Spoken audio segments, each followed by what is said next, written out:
Hello and welcome to the show. Please review the description for links to the program, cast pictures, and a way to make a donation. Please enjoy the show.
Hello and welcome to the show.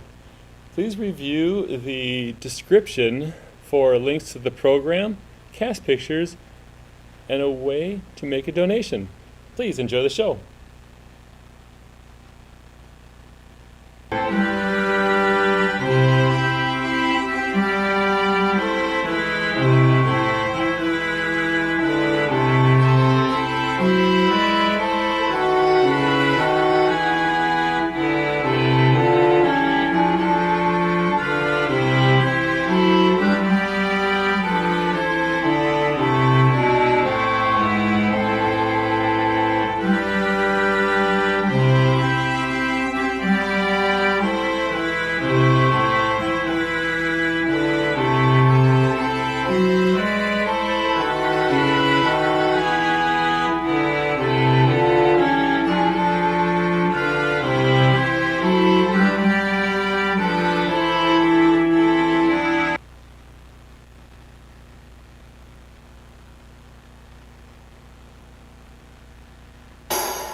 Welcome to the Wisconsin Heights Drama Club presentation of The Trial of Ebenezer Scrooge.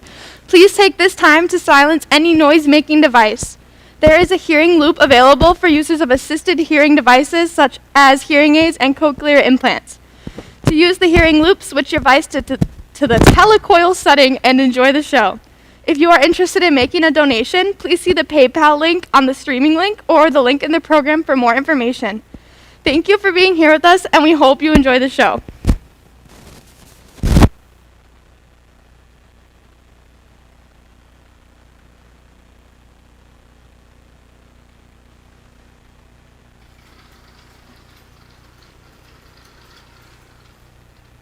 We wish you a Merry Christmas, we wish you a Merry Christmas, we wish you a Merry Christmas and a Happy New Year. Good tidings we bring to you and your kin, good tidings for Christmas and a Happy New Year. We wish you a Merry Christmas, we wish you a Merry Christmas, we wish you a Merry Christmas and a Happy New Year. Good morning, Your Honor. What's good about it? It's snowing. It's Christmas Eve. There's joy in here. It was a rhetorical question. Oh, big trial starts today. I am well aware of that fact. The papers are calling it the trial of the century. The papers should concern themselves with news and not sensationalism. Everyone's going to be following this trial. Everyone should find something better to do. Why? Because, Mr. Connolly, I don't like this trial, and I have to be forced to listen to the sickening sweet courtroom proceedings of Mr. Rothschild and Solomon. Would you please state your full name for the court? Mrs. Catherine Harrington. Mrs. Harrington, may I call you Catherine? They're Mark just me. doing their job. Every witness. As should you do your job. As for Mr. Rothschild and Solomon, I wish they'd do their job somewhere else. I find them sickening, sweet, doltish irritant in my courtroom. I haven't heard who's representing Mr. Scrooge yet. He's representing himself. Why? Because he's cheap.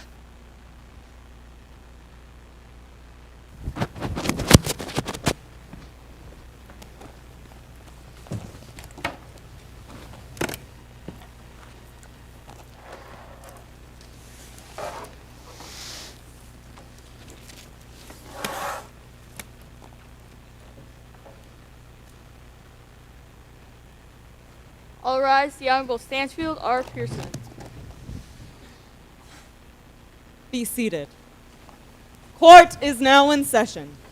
Entered on this 24th day of December 1844 by Ebenezer Scrooge, a complaint of attempted murder, kidnapping, trespassing, breaking and entering, and the intentional infliction of emotional distress against Jacob Marley and the ghosts of Christmas past, present, and future.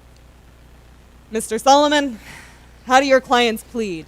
Not guilty, Your Honor. Very well. Mr. Scrooge, your opening remarks? Bah humbug. That's it? That's your opening? Yes, that's what I think of Mr. Marley and his hooligan friends. Bah humbug. Mr. Scrooge, perhaps if you'd reconsider legal representation. I am fully representable by representing myself. Very well. Mr. Solomon, your opening remarks? Merry Christmas! Objection! Mr. Scrooge, you may not legally object to Mr. Solomon's opening remarks. Well, I find the phrase Merry Christmas objectionable. As much as you find the phrase Merry Christmas objectionable, you may not legally object to it during Mr. Solomon's opening remarks. Again, I urge you to reconsider legal. I am fully capable of representing myself. Then it will come as no surprise to someone as knowledgeable about courtroom proceedings as yourself that it is common courtesy to refer to me as your Honor. I'm fully aware of that courtesy. Sit down, Mr. Scrooge, and not another word from you during Mr. Solomon's opening remarks. Mr. Solomon? Thank you, Your Honor. Happy holidays! This trial is not about attempted murder. It is not about kidnapping. It is not about slander or theft or trespassing. But I do agree with Mr. Scrooge on one point. This trial is about pain and suffering. It is about the pain and suffering of a shut-up heart, the pain and suffering of a lost soul, the pain and suffering endured by Mr. Scrooge for years because he had lost the Christmas spirit. 1 year ago this very night, Mr. Scrooge's closest and only friend went to extraordinary measures to heal that pain and suffering. Jacob Marley, along with the ghosts of Christmas past, present, and future, came to Mr. Scrooge and challenged him. They challenged him to look beyond the darkness of his cold, shriveled soul, to look beyond his vicious and malicious ways, to look beyond his pain and suffering, and to look into the bosom and the belly of the miraculous and awe-inspiring spirit of Christmas. And do you know what happened? Do you know what happened when Mr. Scrooge took a good hard look into a life brimming with the Christmas spirit? Mr. Scrooge found his heart. Mr. Scrooge found his soul. Mr. Scrooge found his joy, his compassion, and his happiness because Mr. Scrooge found the spirit of Christmas. We all saw the change in him. How could we not? His soul had new life. His heart laughed, and we laughed with him. He was merciful. He was charitable. He was a pleasure and a joy to be near. But now, The unthinkable has happened. Mr. Scrooge's heart has grown cold again. Mr. Scrooge's soul is shut up again. Mr. Scrooge's life is merciless, malignant, and malevolent again because Mr. Scrooge has lost the Christmas spirit. Again.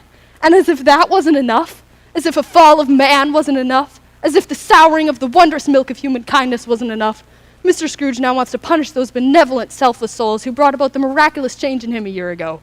My clients didn't murder Mr. Scrooge. They didn't kidnap him. They didn't harass or harm him. What they did was go to extraordinary measures to heal the pain Mr. Scrooge suffered by helping him find the Christmas spirit. And for that, my clients should not be punished. They should be embraced and loved. Thank you. Mr. Scrooge, you may call your first witness. No witnesses at this time. You're kidding, right? No. Mr. Rothschild? I'd like to call to the stand Mr. Robert Cratchit, Your Honor. Mr. Robert Cratchit?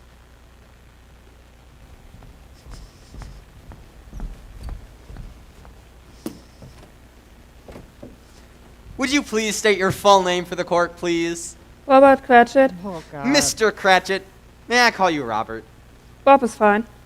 Bob, what is your relationship to Mr. Scrooge? I'm a clerk at Scrooge and Marley's. And you work for both Scrooge and Marley. Only Mr. Scrooge. Why not Mr. Marley? Well, Mr. Marley is dead to begin with. Dead. Yes, sir. Was he dead on the night in question? Yes, sir.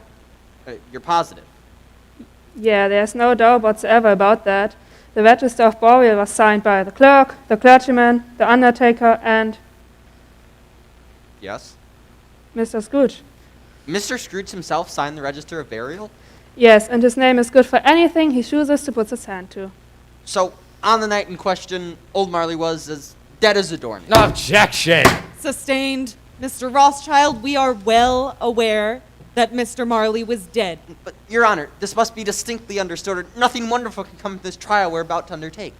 If we were not perfectly convinced that Hamlet's father died before the show began, then there would be nothing more remarkable than his taking a stroll at night upon an easterly wind than there would be any other middle-aged gentleman rashly turning out after dark in a breezy spot just to frighten his son's weak mind. Thank you for the literary lesson. You've made your point. Get on with it. Bob, what kind of a man is Mr. Scrooge? Well, he is thrifty. Oh, Bob, what a type is it? Who is this woman? Who is this woman? Remove her from the court! Who is this woman? Who is this woman? Sharpest whip with no steel has ever struck out tenuous fire. Let me hear another word from any of you and I'll have the lot of you arrested for contempt. Mr. Connolly, lock the door. I'll have no more interruptions. Mr. Rothschild? Bob, would you agree with your wife's outburst? Objection! Sustained. Mr. Rothschild, you shall not encourage contemptible behavior. Mr. Bob, how long have you worked for Mr. Marley? 10 years. In those 10 years, have you and Mr. Scrooge ever had a drink together after work? No. Ever had him over for dinner? No. Have you ever had dinner at his house? Mr. Scrooge is solitary and self-contained and secretive as an oyster. Objection! Establishing character, Your Honor. Be quick about it. Overruled. Bob, where were you on the night in question? I was at work. Of all the good days of the year, on Christmas Eve you were working? Yes, sir, I had to work the whole day. Do you recall what the day was like? Yes. I distinctly remember the city clock striking 3, but it was quite dark already, and candles were flaring in the neighboring offices like ruddy smears upon the wretched brown air. It was extremely foggy that day, and I remember thinking to myself that to see fog come pouring in, obscuring everything, one might have thought that nature lived hard by and was brewing on a large scale. Quite cold that day, as I recall. Yes, it was cold, bleak, biting weather. But you had the warmth of your office to protect you from the elements. Not quite. No? You didn't have a fire blazing inside the successful offices of Scrooge and Marley? No, sir. External heat and cold have very little influence on Mr. Scrooge. It seems that no warmth warms him, nor wintry winds chills him. Surely you had some sort of fire. A really small one. How small? 1 coal. 1 coal? Yes, sir. That hardly constitutes a fire. Mr. Scrooge's order. Did you ask if you could put more coal on the fire? Oh, I did. And he said? He said if I took 1 more coal from the coal box, My services would no longer be needed. No more questions, Your Honor. Mr. Scrooge, your witness. Mr. Cratchit, did you say that you were working on Christmas Day? No, sir, I said I worked on Christmas Eve. Oh, I thought you said you were working on Christmas Day. No, you gave me Christmas Day off, remember? Ah, yes. I remember now. No more questions. You may step down. Mr. Solomon? I'd like to call to the stand Mrs. Frederica Fitzpatrick. Mrs. Frederica Fitzpatrick?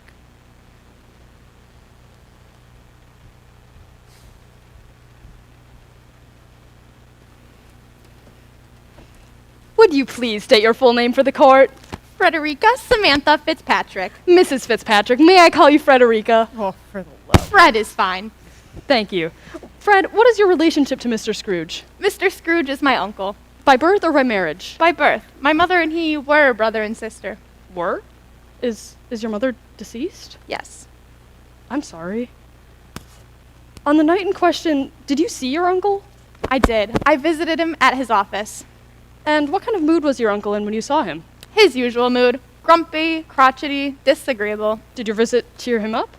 No, if anything, it made him more disagreeable. Did you come bearing bad news? I came to wish him a Merry Christmas and invite him to Christmas dinner. And this made him more disagreeable. My uncle has taken a keen dislike to Christmas. Any reason why? He's never said. Did he accept your invitation to dinner? As usual, he declined. As usual. Every Christmas I visit him and invite him to dinner, and every year he says no.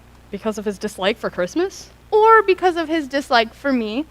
Have you done anything to warrant this behavior? We've never had a quarrel that I can recall.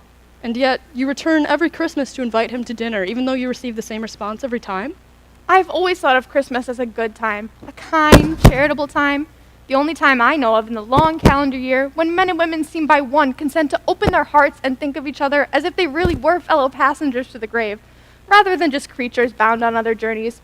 Christmas has done me good, and it will do me good if I say God bless it. Bravo! Mr. Connolly, another word and you will keep your Christmas by losing your situation. No more questions, Your Honor.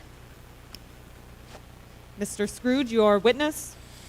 You're quite a powerful speaker, madame. I wonder why you don't go into Parliament. Objection! Badgering the witness. It was Sustained. a compliment. I didn't like your tone. Miss Fitzpatrick, in the past 10 years, how many times have you come to visit me? That's easy. 10. 10 times? You're sure? Yes. You're positive? Yes, every Christmas Eve. Never on New Year's Eve, No. Boxing Day, No. Guy Fawkes Day, No. St. George's Day, No. May Day, Christmas Day in autumn? No. Surely on my birthday. I'm afraid I don't even know when it is. I suppose you're right. 10 times, 10 visits, 10 years. In your diatribe about Christmas. Objection! Sustained, Mr. Scrooge. In your speech about Christmas, you said that Christmas time is the only time where you believe that men and women can open their hearts freely with caring and generosity. Yes? This spirit is what you would call the Christmas spirit? Yes? Caring and generosity? Yes. The spirit that you believe I do not possess? Yes. Do you believe you possess this spirit? I do. More than most people? More than you, I'm afraid. So let me ask you this. Where does your Christmas spirit, your spirit of caring and generosity, go for the rest of the 364 days a year? It doesn't go anywhere. It's always inside me. See, so why don't you visit me any other time of the year? Well, I pay the visits in homage to the Christmas spirit. Well, yeah, you just said that your Christmas spirit is always inside of you. Yes? So why don't you visit me any other time of the year? Well, Precisely. No more questions.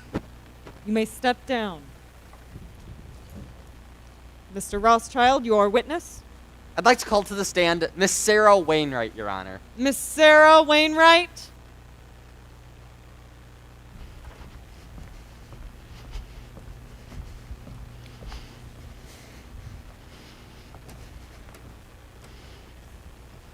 Would you please state your full name for the court, please? Sarah Ann Wainwright. Shoot me. Miss Wainwright, may I call you Sarah? Yes, sir, you may. Sarah, on the night in question, did you see Mr. Scrooge? I most certainly did. And where was that? At his office. What business brought you to Mr. Scrooge's office? Well, at Christmas time, I go door to door to the various businesses in and around the London area, soliciting money for the poor and destitute. And what charitable organization do you work for? Oh, I don't work for an organization. I do this on my own. Taken it upon yourself to help the poor? Yes, I have. What prompted you to undertake this cause?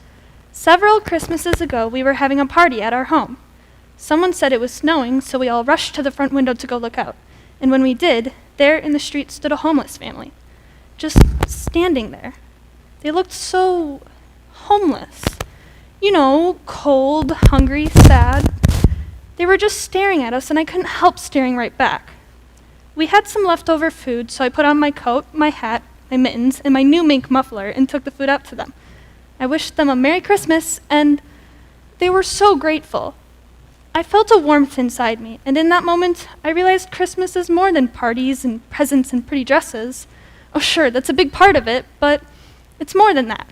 So every Christmas, when want is keenly felt and abundance rejoices, I trod door to door to raise funds to provide the poor some meat and drink and means of warmth.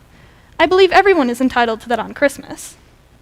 How many people benefit from your efforts? Not nearly enough. Many thousands are in want of common necessaries, and hundreds of thousands are in want of common comforts. Out of everyone you solicit, approximately how many give money? Nearly everyone. At Christmas time, abundance truly rejoices. Even your people give a little something. What can I say? We're givers. On the night in question, how much did Mr. Scrooge give you? Nothing. He wished to remain anonymous. He wished to be left alone. Alone? That was his wish. Mr. Scrooge didn't give you any money. No, he did not. Did he give a reason why? It was Mr. Scrooge's opinion that since he pays the taxes for the prisons and workhouses, that those who are badly off should go there. Should they? It is well documented that the establishments to which Mr. Scrooge was referring scarcely furnish Christian cheer of mind or body to the multitude. Frankly, many people would rather die than go to the workhouses, and when I told him that, he said, Yes? He said, and I quote, "If they had rather die, then they had better do so and decrease the surplus population." No more questions, Your Honor. Mr. Scrooge, your witness? Miss Wainwright, how long have you lived in London for? My entire life, born and raised here. So you're then fairly familiar then with the city? Yes, I am. How would you describe the weather here? Perfect. Perfect if you're a duck. Ducks love it here. It's cold and wet. Mr. Connolly, please refrain from sharing your opinions with the courtroom, or the ducks won't be the only things that are cold and wet. Mr. Conley thinks it's cold and wet. Objection. Sustained. Mr. Scrooge, Mr. Connolly's want-witted opinions shall not be taken into account. Fine. I think it's cold and wet. Rainy and foggy. Don't you think so, Miss Wainwright? Yes, well, I agree. We have our share of that kind of weather. Share. More like a monopoly. What's the average temperature in February? Objection. We're not here to discuss the annual weather report. Mr. Scrooge, is there a point to this questioning? I'm kidding. Be quick about it. Overruled. What's the average temperature in February? I wouldn't know. Well, you should know. You've lived here all your life. I know generally. I don't know exact figures. Well, generally will do. Does it ever, let's say, get below freezing in February?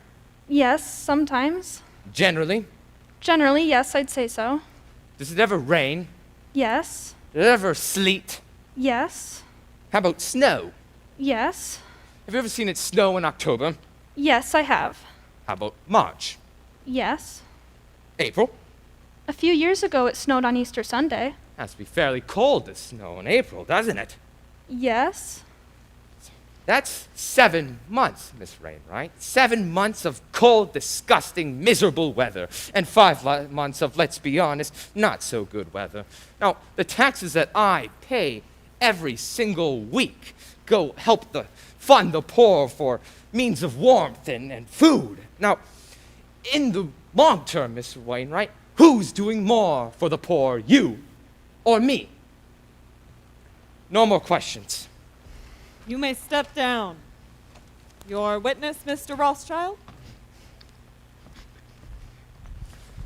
I'd like to call a witness. Mr. Scrooge, you may not call Your a Honor, if Mr. Scrooge would like to call a witness, we shall happily yield the floor to him. Very well. I'd like to call to the stand Mr. Jacob Marley. Mr. Jacob Marley? Mr. Jacob Marley!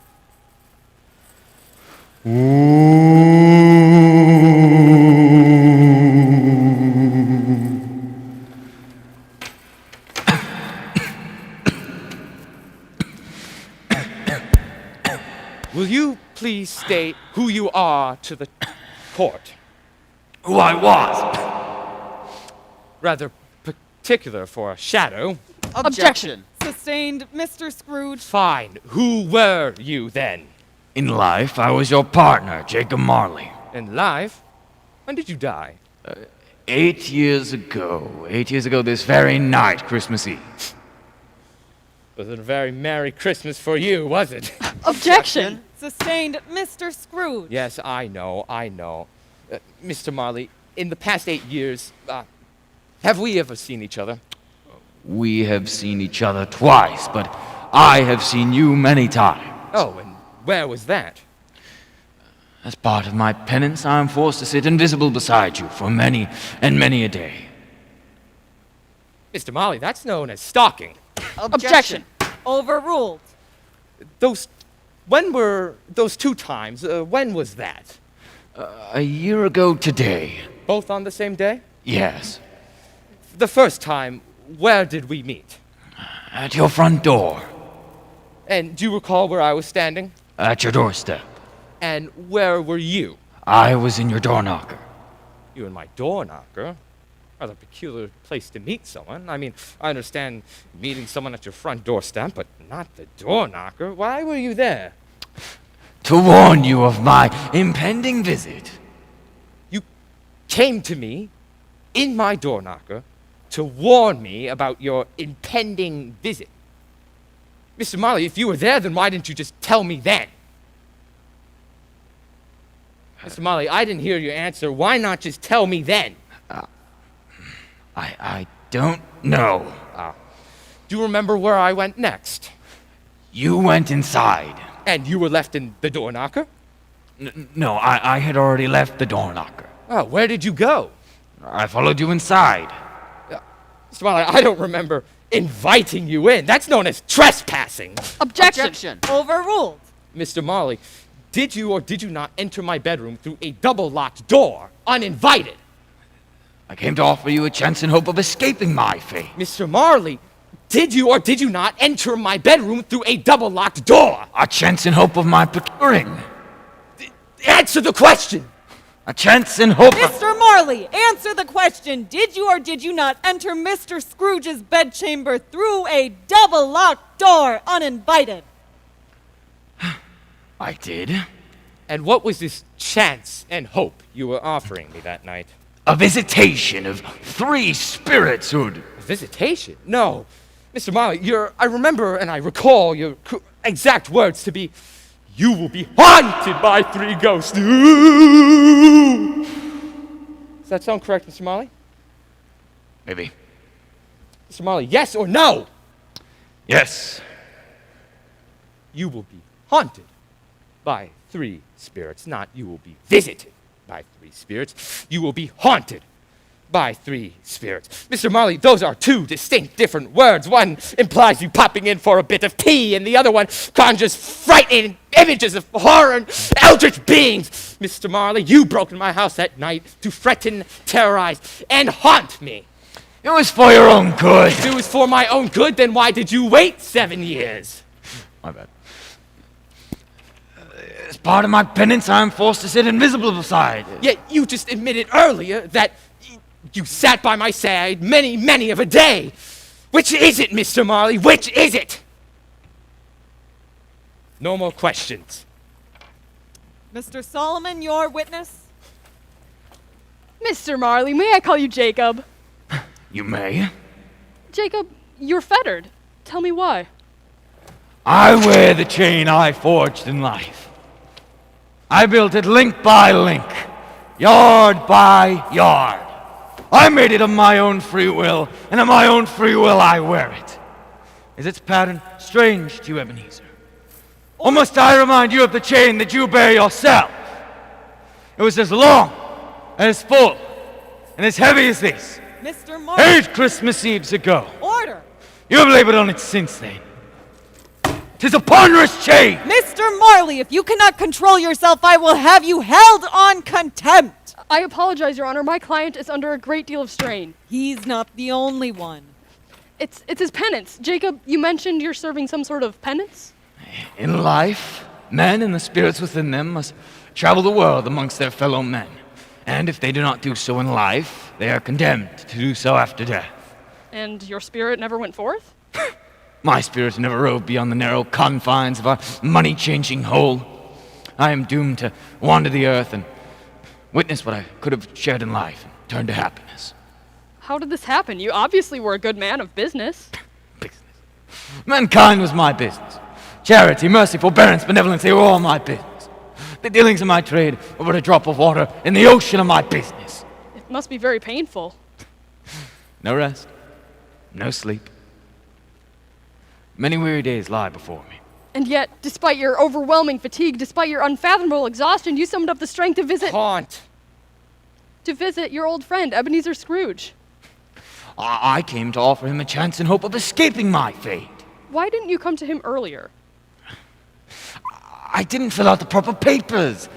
They put me on a 7-year waiting list. They? The 3 spirits. There's a 7-year wait for the 3 spirits? It's nearly possible to get an appointment. They're that busy? Well, there are many Ebenezer Scrooges who walk the earth and are in need of their assistance. Why not get 3 other spirits? They're the only ones who do this kind of work. No more questions, Your Honor. You may step down. Look to see me no more. And remember, for your own sake, remember what has happened here between us. Oh, God.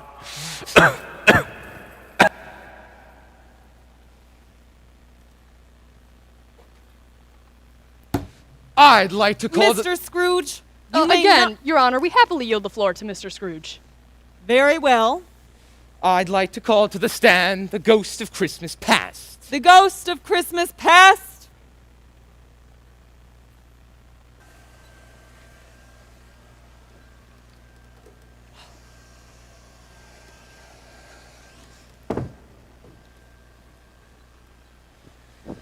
Will you please state your full name for the court? I am the ghost of Christmas past. Long past? No, your past. Were you one of the 3 spirits foretold to me by Mr. Marley? I am And what business brought you to my household? your welfare. Don't you think a night of more unbroken peace would have been more conducive to that end? Your reclamation. That included kidnapping me? Objection. Sustained. I'm not mistaken, I was kidnapped by this apparition. Your Honor, Mr. Scrooge was not kidnapped. I was taken out of my house against my own will. Your Honor, look at my client. She's as gentle as a child. As gentle as a woman's touch, her grasp was not to be resisted. Order! At the end of this trial, I will determine whether Mr. Scrooge did or did not go of his own volition. Spirit, did you or did you not take me, clad only in my nightingale hat and slippers, out of my bedroom door and out of my house? Yes, Subjecting me, a mere mortal, for the great possibility of falling to my death? with my hands upon your heart, you are more than upheld. I don't know what it's called in your little netherworld, Spirit, but that's known as kidnapping and endangerment. No more questions. Mr. Rothschild? Ghost of Christmas past. May I call you past? Oh, for the love. You may. Past. You said the reason you visited Mr. Scrooge was his reclamation. Is that correct? Yes. Was Mr. Scrooge in need of a reclamation? Yes. Did you kidnap Mr. Scrooge? Heavens, no. Objection! Overruled. But Mr. Scrooge. Mr. Scrooge says you did. Mr. Scrooge is mistaken. objection! Overruled. She's lying! Order! I am not mistaken. I was kidnapped by this apparition. Mr. Scrooge, order! let's say you did kidnap Mr. Scrooge. But I didn't. I know. Then why did you say I did? For the sake of argument. I'd rather not argue. I'm just trying to make a point. Oh. Right, go on. Let's say you came into Mr. Scrooge's room and kidnapped him. What'd you tie him up with? Rope? No. Sheets? No. Chains like Mr. Marley's? No. I did not tie up Mr. Scrooge. Did you hold his arms and legs so he couldn't move? No. Throw him in a sack? No. Knock him unconscious? No. I'm confused. That's not surprising. Mr. Scrooge? Mr. Scrooge alleges that you kidnapped him. How did you force him to stay with you? I did not force Mr. Scrooge. I simply touched his heart. Something I'm sure Mr. Scrooge hasn't felt in years. Objection! Sustained. So you've gotten Mr. Scrooge out of his room. What did you ask for ransom? Money? No. Better working conditions? No. The release of trapped spirits? No. I sought nothing from him. Again, I'm confused. Because you're an idiot! Mr. Scrooge, you are trying my already limited patience. Another outburst and I will have you thrown in jail until the only way to remove you from your cell will be to sweep out your ashes. So, if you didn't immobilize Mr. Scrooge, and you didn't ask for any sort of ransom, what prevented him from escaping? Nothing. Objection! Overruled. That ghost is perjurizing herself! Perhaps you mean perjuring. She's a polterous poltergeist! Mr. Scrooge. She's lying! I know what the word means, Mr. Scrooge. You were given an opportunity to question the witness. It is now Mr. Rothschild's turn. Mr. Rothschild? Past, you said Mr. Scrooge was free to leave. Yes. At any time. Yes. He only needed to extinguish me with this hat, and he would be back in his bedchamber. That's a powerful hat. I'm a powerful ghost. Not as gentle as she seems, huh? Mr. Scrooge. How does that hat work? It extinguishes my light. Your light? The light of one's past.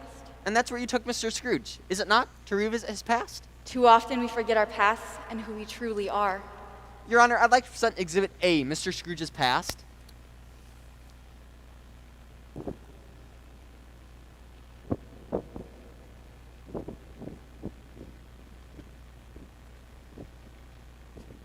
First slide, please. Past, could you tell us what we're looking at here? Oh, Mr. Scrooge was a boy here. He was bred in this town.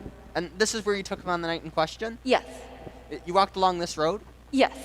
Did Mr. Scrooge recollect the way? He could walk it blindfolded. Strange he had forgotten it for so many years. Next slide, please. How far did you walk? We walked until we reached the little market town in the distance, with its bridge, its church, and its winding river. Who are the boys? Those are Mr. Scrooge's schoolboy friends. Did Mr. Scrooge see these boys on the night in question? Yes.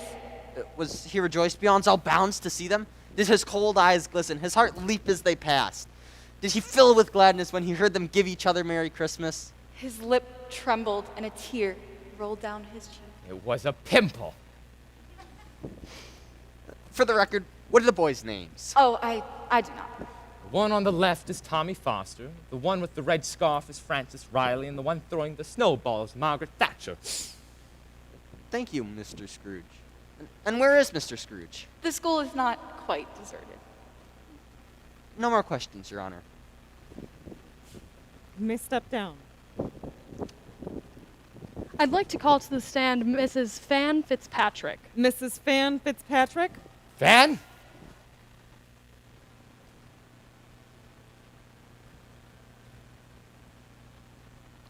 Would you please state your full name for the court? Fan Scrooge Fitzpatrick. Mrs. Fitzpatrick. Please call me Fan. Thank you, Fan. What is your relationship to Mr. Scrooge? He's my brother. Next slide, please. Fan, do you recognize this place? It's where Ebenezer went to school. For how many years did Ebenezer attend this school? 12. Next slide, please. Fan, could you please tell us who this solitary child is? It's Ebenezer. And why is he neglected by his family and friends at Christmas? He was never neglected. But do you agree that this picture shows Ebenezer to be all alone at the schoolhouse while all of the other boys have gone home for the holidays? Yes. And why is he all alone at Christmas? Father wouldn't permit him to come home. For how many years was Ebenezer not permitted to come home? 11. And he attended the school for 12 years. Yes. 11 out of 12 Christmases he wasn't permitted to come home?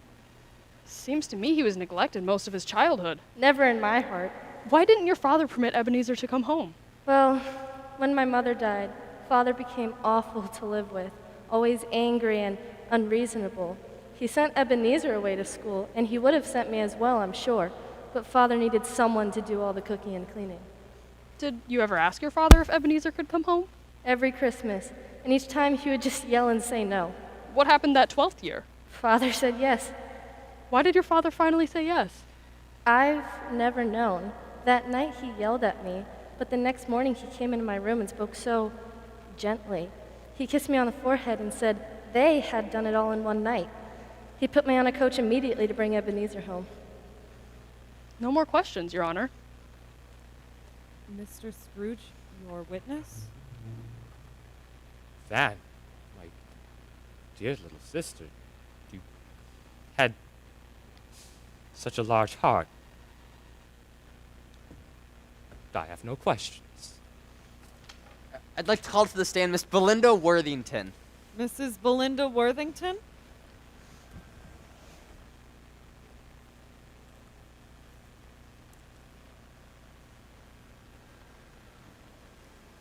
Would you please state your full name for the court, please? Belinda Campbell Worthington. My friends call me Belle. Belle, what is your relationship to Mr. Scrooge? I was engaged to him once.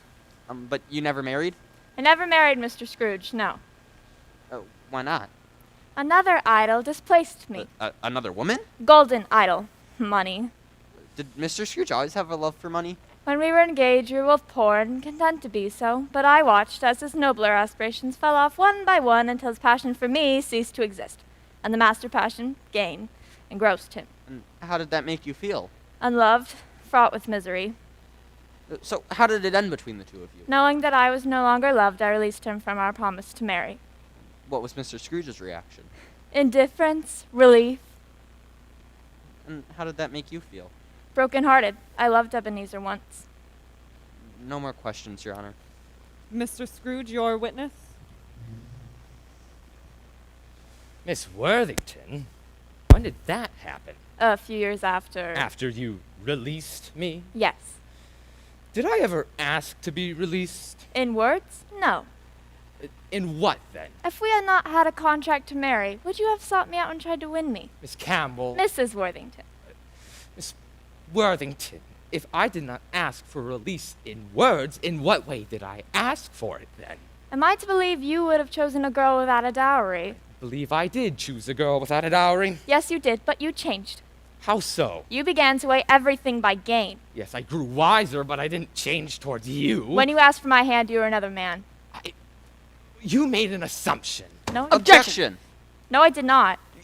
You made an assumption. Overruled. That walked out on me. I was a boy. Your own feelings said that you are not what you are. What am I, then? A lonely old man intent on nothing but the pursuit of wealth. There is nothing. This is an even-handed dealing of the world. There's nothing that professes and condemns with such severity as the poverty. And there's nothing that professes and condemns in the pursuit of wealth. Objection! Your Honor, can't you control You the fear the How to world run too my much. courtroom. I was a boy. You made an assumption. No, I did not. Yes, you did. You made an assumption and then you walked out on me. Why didn't you stop me? I If don't- I meant so much to you, why did you let me walk away? I don't know. All these years, and you still don't know. You let me walk away because my heart wouldn't bring you monetary gain. That's not the reason, Belle. You didn't love me anymore. I did love you, and I still do. Why didn't you say that then? I don't know. I was a fool. I was a fool. No more questions. No more. Mr. Scrooge, in my chambers immediately! 15-minute recess!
to the show.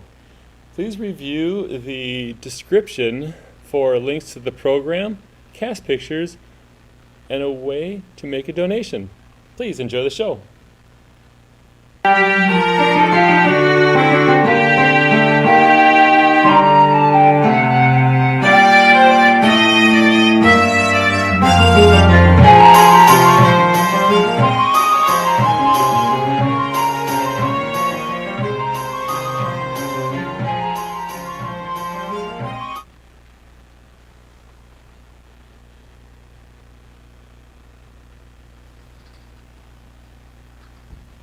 All rise, the Honorable Stanfield R. Pearson. Be seated. Court is now in session. I trust there will be no more interruptions, and we may continue this trial in an orderly fashion. Mr. Rothschild? I'd like to call to the stand the ghost of Christmas present. The ghost of Christmas present?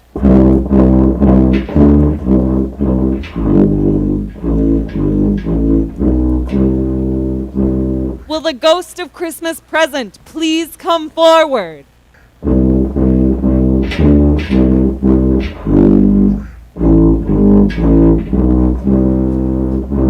I just saw him outside. Mr. Connolly, find him.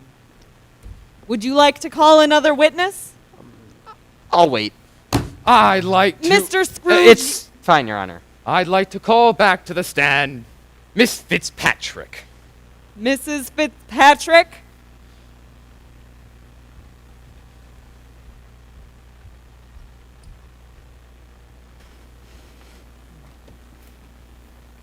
Miss Fitzpatrick, in the night in question when I was in the grasps of the ghost of Christmas present, Objection. Sustained? when I was with the ghost of Christmas present, where were you? In my home, And what were you doing? hosting a Christmas party. Christmas party which I was invited to? Yes. And who's all at this Christmas party? Friends, family, my husband's family. What do they do for a living? They're mostly businessmen. Successful businessmen? Yes, I'd say so. I found him, but he... Good. But... In a minute. Mr. Scrooge, you may continue. Did you play any games at this party? We played yes and no. Did you choose the subject? I did. And was it a person? Yes. Did anyone ask if it was a person? Yes. And what was your response? No. Even though you knew that to be the incorrect answer? Yes. And then did you ask if it was an animal? Yes. And did anyone ask if it was an animal? Yes. And what was your response? Yes. Even though you also knew that to be the incorrect answer? Yes. Did you continue to lie to your family? Objection. Overruled. Did you continue to lie to your family? Objection. It's a child's Down, game. gentlemen. Did you continue to lie to This your has family? nothing to do with... This has everything to do with it, gentlemen. For the sake of Mr. Solomon, the events that took place that night were seared into my memory. Now, is it alive? Yes. Miss Fitzpatrick, please state the answer you gave that night. Is it alive? Barely. Ah. Is it tame? No. Oh, it's a wild beast? Yes. Oh, does it roar? Yes. Does it growl? Yes. Is it a lion? No. Is it a tiger? No. Is it a bear? No. Oh my. I know what it is. It's a pig. Sorry. Pigs don't roar. Mr. Connolly. Is it in London? Yes. In a zoo? No. Surely in a cage. No. Oh, does it roam the streets? Yes. Is it old? Yes. Is it ugly? Yes. Is it rich? Yes. I know who it is. It's Mr. Scrooge. What? It is, isn't it? Is that the correct answer? Yes. An old, ugly, wild beast. It was just a game. Yeah, just to you, but you're using my name, my reputation. Now, who of these people at the party will ever want to reach out a hand of kindness or do business with me? None. As long as you keep on perpetuating the false image of me as an old, ugly, wild beast. No more questions. Mr. Solomon, your witness. Fred, did you play any other games that night? Yes, we played How, When, Where, Coach to Dover, and Blind Man's Buff. Blind Man's Buff. Is it buff or bluff? Buff. I always thought it was bluff. Most people do, but it's buff. You're sure? Positive. You can look it up if you like. I trust you. How do you play Blind Man's Buff again? Somebody's blindfolded, and then they're spun around so that they're disoriented, and then they have to try and catch someone. Is it fun? It's a great deal of fun, yes. Let me ask you this, Fred, and I need you to answer truthfully. When you played Blind Man's Buff, was it merely for fun, or, as the name suggests, were you making fun of the blind? My God, no, it's all in good fun. Was it? Of course. You and your friends weren't sitting around laughing at the expense of the blind man? How could you say such Taking a thing? delight in the blind man stumbling about in the buff, bumping into furniture, tripping over rugs? No, never. Oh, look, the naked blind man can't see. How funny. What are you saying? How will the blind ever get ahead in this world if people like you perpetuate the image of the blind man as a clumsy, inept jester? I wasn't. There are heavy penalties, Fred, for that kind of behavior. I never. Fines? We weren't. Prison time? It's just... Maybe I should just gouge out your eyes so you know what it feels like! Whoa! This is absolutely preposterous! No one was perpetuating or ridiculing anyone that night. They were playing a child's game. Just a mere child's game. I was there that night. Precisely. And she wasn't ridiculing Mr. Scrooge or perpetuating a false image of him when they played yes and no. That, too, was all in good fun. No more questions, Your Honor. You may step down.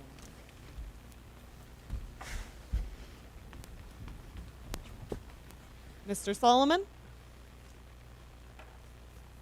I'd like to call to the stand the ghost of Christmas Present. The ghost of Christmas present?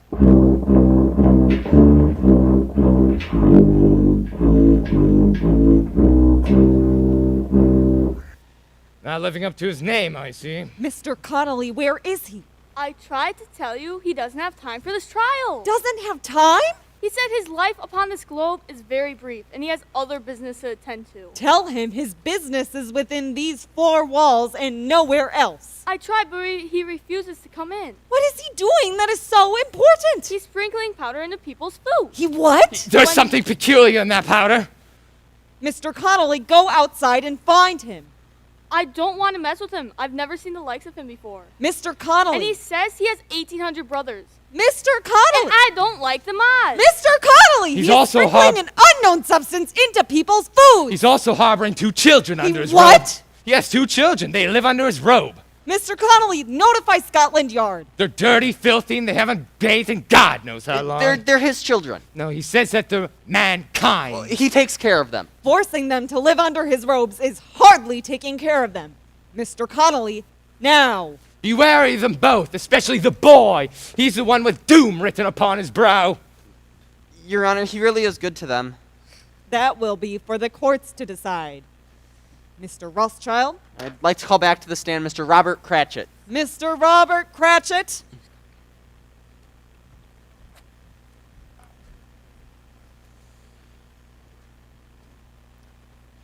Bob, when you began working at Scrooge and Marley's 10 years ago, what was your salary?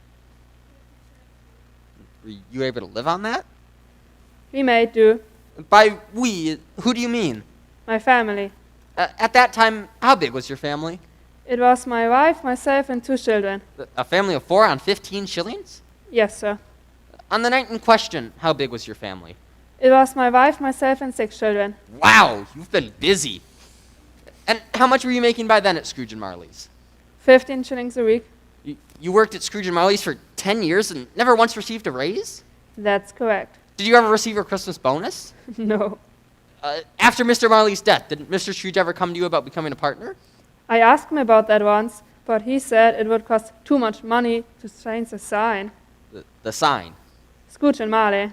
Oh, that's right. He never painted out old Marley's name, did he?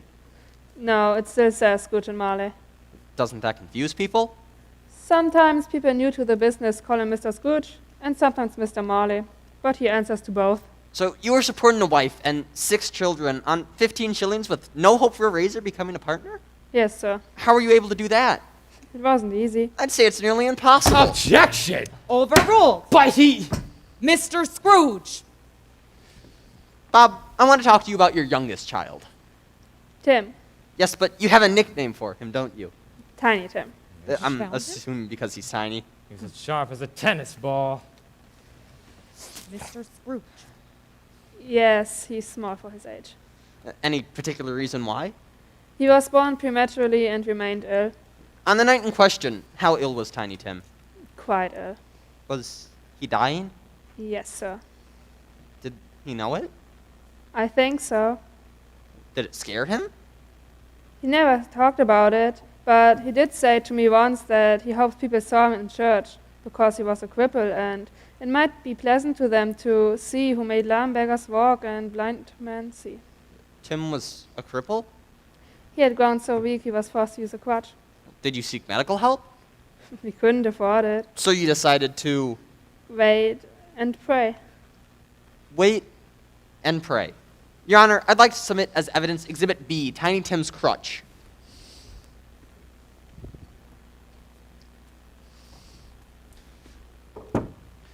Your Honor, if Tiny Tim's life continued on the path that it was on, this is all that would have remained of him.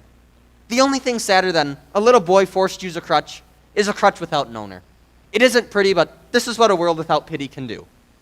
Bob, your first day back after the night in question, did you notice a change in Mr. Scrooge?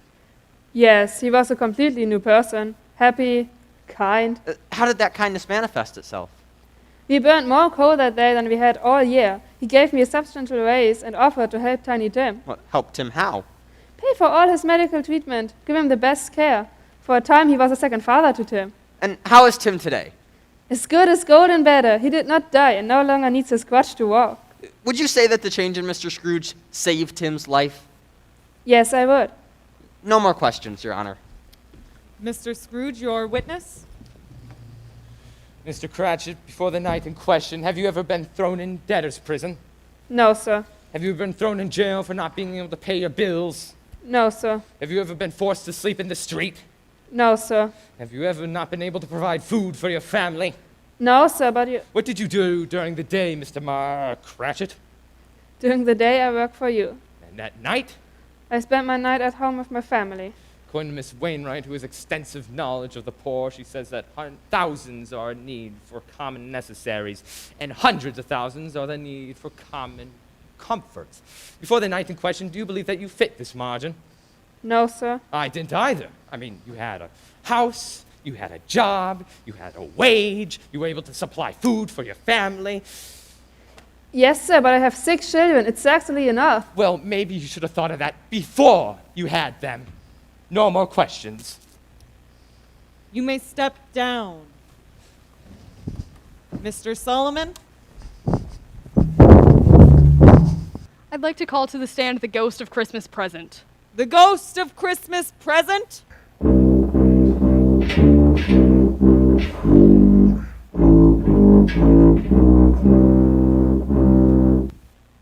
He got away. He got away? How? I don't know. 1 minute he was telling people to touch his robe, and the next he was gone. Mr. Connolly, ghosts don't just vanish into thin air.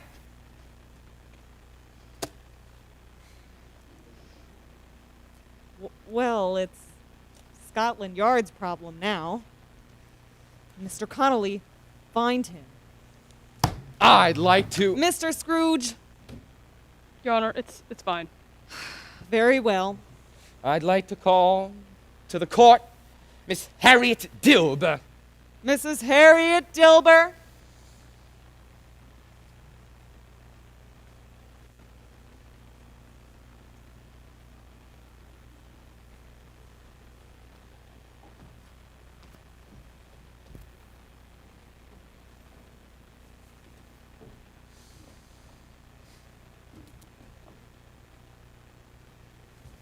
Delightful. Will you please state your full name to the court? Harriet Penelope Dilber. And where were you on the night in question? About Specifically. Gesundheit. Miss Dilber, did you enter my bedroom that night? Well, don't flatter yourself. Miss Dilber, did you enter my bedroom that night on the intent of pilfering my goods? What kind of a lady do you think I am? The pilfering kind. Well, I'll have you know I haven't pilfered anything in years. Old Joe thinks differently. Well, old Joe's got a big mouth. So you admit Well, maybe just a quickie pilfer. What exactly did you pilfer that night? Well, that's getting a bit personal now, ain't it? I mean, it's not very ladylike to talk about pilfering in public, don't you think? Mrs. Dilber, are you aware of what the word pilfer means? Well, if you don't know what it means by now, I ain't gonna tell ya. What's it mean again? To steal. Go on! Really? You mean it's not... In all these years, I thought it meant something else. So let me ask you again, Miss Dilber. Did you enter my bedroom that night on the intent of pilfering my goods? Yeah, I went into your place and pilfered everything I could get me hands on. And what exactly did you steal? Well, I can't quite remember. Me Oh. memory ain't what it used to be. In old Joe's deposition here, he says, she came into my shop singing Old Scratch's finally kicked the bucket. She undid her bundle and out fell his gloves, leather boots, blankets, bed curtains, rings and all. And his shirt, fine cotton it was. They were gonna ruin a perfectly good shirt. Ruin? They were gonna bury you in it. Are you trying to say that you took that shirt off my dead body? Of course. It was a fine cotton shirt. I couldn't see it go to waste. I took it off your body and I dressed you in calico. That's enough for your cold bones. No more questions. Mr. Solomon, your witness. Mrs. Dilber, may I call you? You can call me anything you like, love. Thank you. Harriet? How about calling me yours? Harriet. Such a gentleman. Harriet, where do you live? Well, you're a fuss one, you are. Where do you sleep each night? Well, wouldn't you like to know? Yes, I would. You're pilfering me out, ain't you? Harriet, do you know Sarah Wainwright? Maybe. How long have you known her? Few years. And how did you two meet? At a party. Was it snowing that night? That was you standing out in the cold, wasn't it? How's your family? Cold took 'em. When? A few days after the party. Where do you live now? Wherever. How often do you see Sarah Wainwright?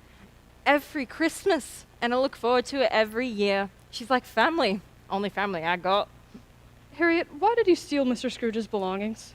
Well, you know a better way. Yes, it's called getting a job. Well, and are you gonna hire me? No more questions, Your Honor. You may step down.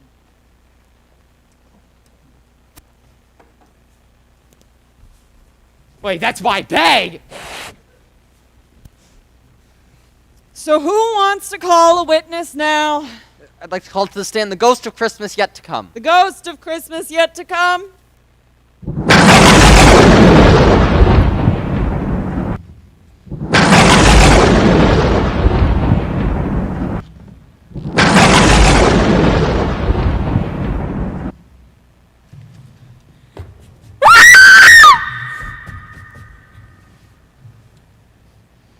Since the ghost of Christmas yet to come does not possess a normal voice box, we've engaged a court-appointed translator who speaks ghost.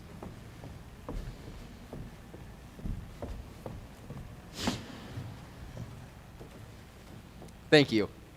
Would you please state your full name for the court, please? The ghost of Christmas yet to come. A ghost of Christmas yet to come. May I call you Future? Please. Future, did you visit Mr. Scrooge on the night in question?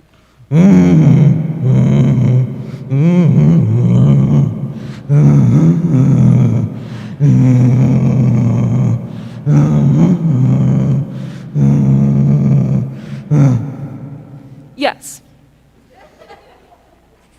And what was the purpose of your visit?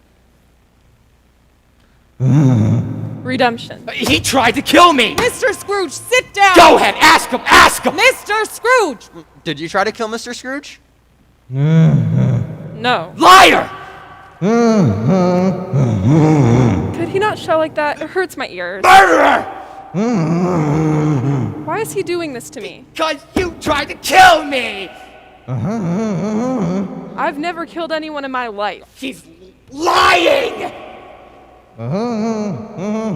I'd like to kill him right now, though. He's not the only one.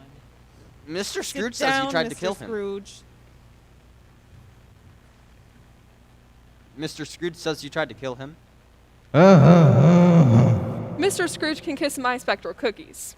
Why would Mr. Scrooge say a thing like that? Because he's a putz. Objection! Overruled! But he can't! The witness is entitled to his own opinion. Oh, that wasn't his opinion. It was mine. I'm sorry. Future, while you were with Mr. Scrooge that night, was he ever in danger of dying? The only one in danger of dying that night was me. I nearly froze my hungers off that night. Look at this. I've seen toilet paper thicker than this. This wouldn't keep a pig on a spit warm. You'd think they'd spring for something with a bit of insulation, but no. Christmas present has enough fat on him to keep a tribe of Eskimos warm for a lifetime, and they give him a wool suit. As best you can remember, what happened on the night in question? I'm freezing now, as a matter of fact. Could someone put some more wood on, please? Mr. Connolly, it is warm enough in here. What? Please continue, Mr. Rothschild. Did you kidnap Mr. Scrooge? No. Then what prevented him from escaping?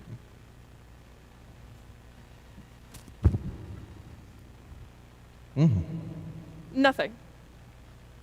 So nothing was stopping Mr. Scrooge from escaping? Nope, he went on his own. He did? Yes. And where did you take him? To see his future. Mr. Scrooge's future if he didn't change his ways, is that correct? Yes. And what was how was his future?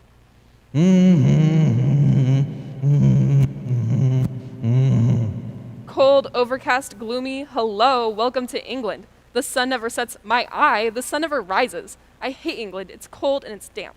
Besides the weather, what was his future like? It was pretty bad. How bad? Well, he was dead to begin with. Dead? Yep. Did your visit have any effect on Mr. Scrooge? He cried like a baby and promised to keep Christmas in his heart all the year. He did. Blubbered and bawled his head off. He promised to keep Christmas in his heart all the year? A promise he made on his knees. I see. No more questions, Your Honor. Mr. Scrooge, your witness. Earlier, Mr. Marley expressed his frustration with scheduling an appointment. A 7-year wait. It's quite a workload. When do you get a day off? We're off from Christmas Day until Christmas Eve. You work 1 day out of the year? One night, actually, but it's a busy night. No rest. You only work 1 day out of the year. Have you ever considered taking more hours? We're the ghosts of Christmas. We only come once a year. On the night in question, you took me to my bedroom, did you not? Yes. And why did you take me there? Is it hot in here? Answer the question.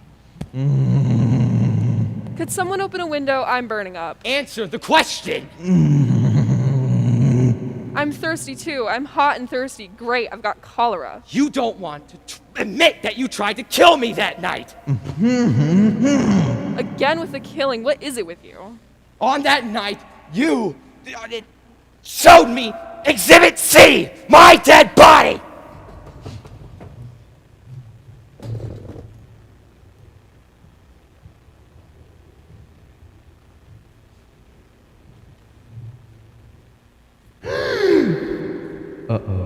Uh-oh. Did you or did you not show me this on the night in question? I did, but it wasn't... Did you continually point at it to make me pull back the sheet? Yes, but it wasn't... Making me experience my own dead body, therefore inducing me to have a heart attack and keel over? No. Liar!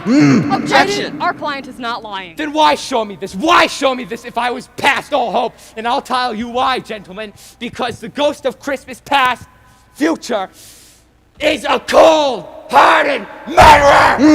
No! Yes! I didn't. Liar! It wasn't me. There was no one in the room that night. Look there. Oh, I see what you're trying to do. You're trying to finish what you couldn't finish a year ago today. But I won't do it. I won't do it! Mr. Scrooge, pull back the sheet! What are you trying to say? I'm saying pull back the sheet! Yeah, Pull it back!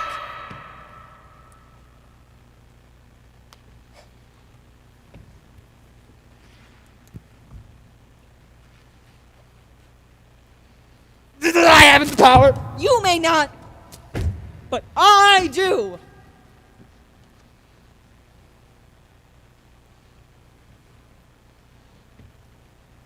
Mr. Connolly! No!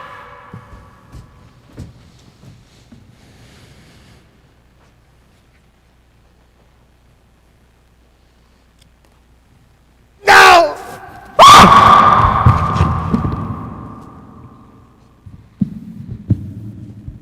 Merciful heaven, Jacob. Mr. Marley, what is the meaning of this? Where's my dead body? Mr. Does anybody have any smelling salts? Never mind that. Mr. Marley, where is Mr. Scrooge's dead body? It was under the sheet. Did you see it under the sheet?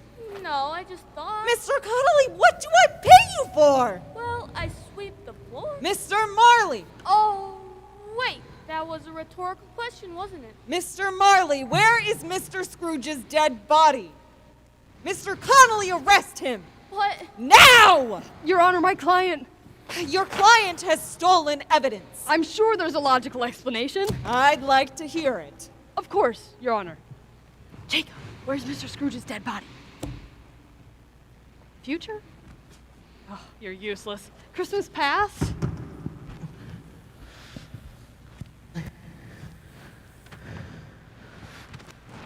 Past. Good. You haven't seen Mr. Scrooge's dead body laying around anywhere, have you? Your Honor, I'd like to request a brief recess. Not until your clients tell us what they did with Mr. Scrooge's dead body. My clients may have had nothing to do with the disappearance. Mr. Marley was laying under the sheet where Mr. Scrooge's dead body should have been. He has testified to getting no sleep and no rest. Perhaps he just needed a quick cat nap. If your clients don't tell us what happened with Mr. Scrooge's dead body this instant, I will have you all thrown in jail. Now for the last time, where is Mr. Scrooge's dead body? Well, there was never a dead body. What? There is no dead body. That wasn't my dead body under the sheet that night? Nope. Then who or what was under there that night? Jacob. Bound and double iron! Order! Treasonous! Order! War! What is the meaning of this? Spineless! Lily-livered! Belly-aching! Order!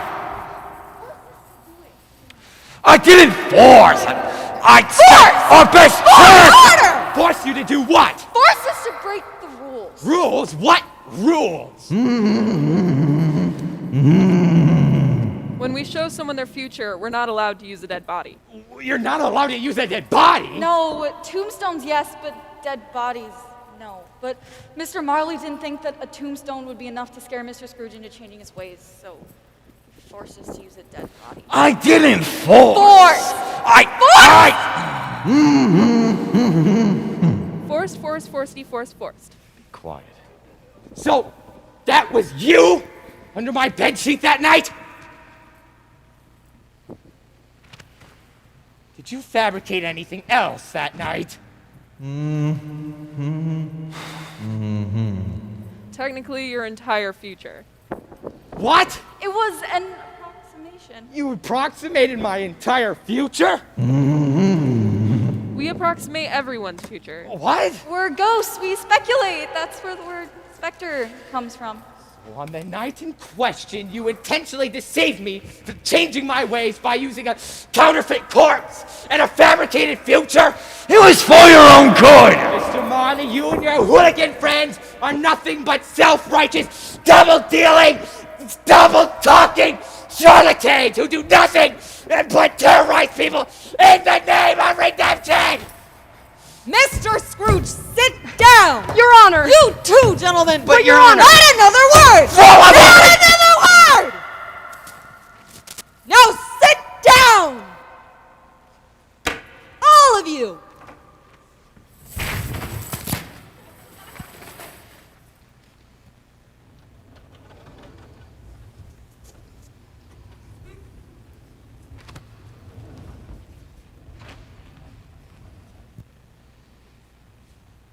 You! Sorry. In all my years, I have never witnessed a more reprehensible assemblage. You have collectively made a mockery of my courtroom with your impertinent and abhorrent behavior. If I could work my will, I would have every single one of you boiled in your own pudding and buried with a stick of holly through your hearts. Surely you don't mean that. And you'd be the first! There will be no closing arguments. I have heard more than enough to pass judgment. Although Mr. Scrooge failed to present overwhelming evidence that anyone, living or deceased, attempted to kidnap or murder him, he did provide, in a rather uncustomary way, evidence of trespassing, breaking and entering, stalking, theft, pain and suffering, and the intentional infliction of emotional distress. Furthermore, I found overwhelming evidence, including his own account, that Mr. Marley carefully plotted, contrived, and conspired the events of the night in question, and without his conspirance, the events would not have occurred. Therefore, I find Mr. Marley and the ghosts of Christmas past, present, and future guilty on all accounts, and sentence them to a fine of £1,000 apiece, and termination of all ghostly duties. I've won? Yes. Oh, I'm so happy. I'm as merry as a schoolboy. I'm as happy as an angel. I am as giddy as a goose. Take your giddiness elsewhere. This court Your Honor, termination? Effective immediately. You can't terminate my clients from their spiritual obligation. I just did, didn't I? But they'll cease to exist. It's a death sentence. It won't be much of a change for them, will it? Your Honor, please just reconsider. Community time. They'll pay twice the fine, triple, anything but termination. That's enough. This court is... But, Your Honor, Mr. Scrooge made a promise, Yes. a verbal agreement. Yes, a promise that I made on my knees to keep the spirit of Christmas inside my heart all the year. And you've broken that verbal agreement. Contrary, the spirits of the Christmas have thrived within my heart. I beg to differ. On the contrary, thanks to me, Mr. Cratchit is the highest paid clerk in all of London. Thanks to me, young tiny Tim will be old enormous Tim. I've patted children on the head, I've given to the poor, and I've been irresistibly pleasant.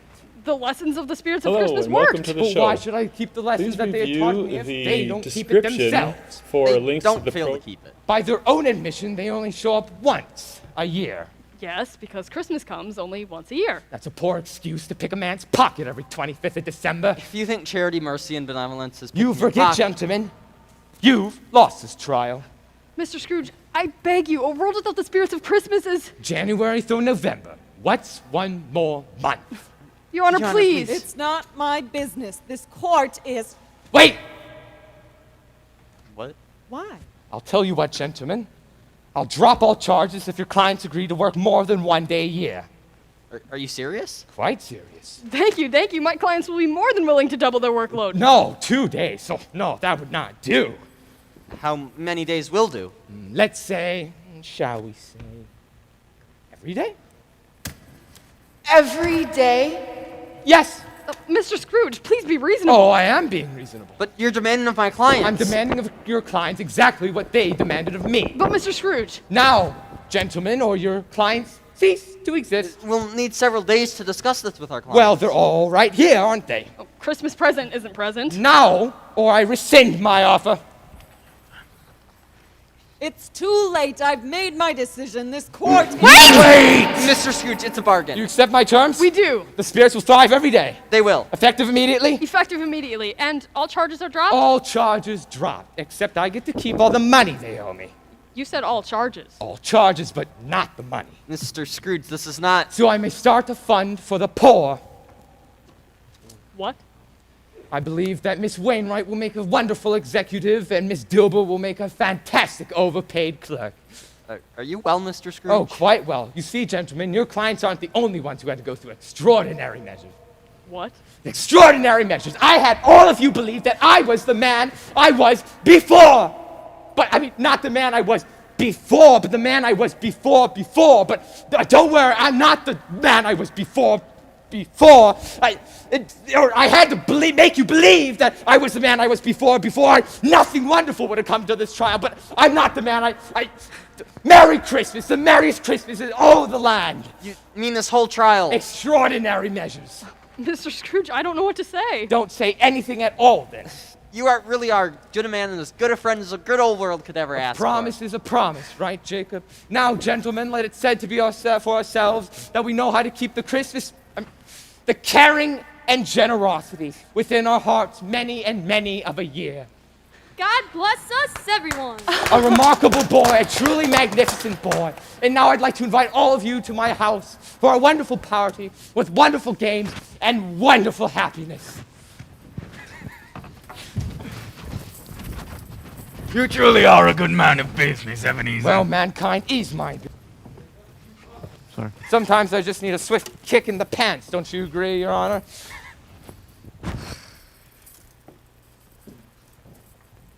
I'll retire to Bedlam. I suppose you'll want the entire day tomorrow. If convenient. It's not convenient. We have business to attend to. The day after the next, we begin Twist versus Bumble, but I suppose you'll want the entire day. Be here all the earlier the next. Thank you, sir, and Merry Christmas. Ah!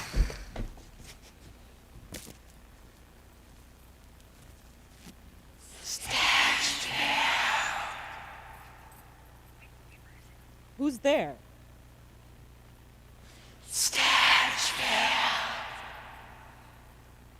We're closed. Who's there?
Oh!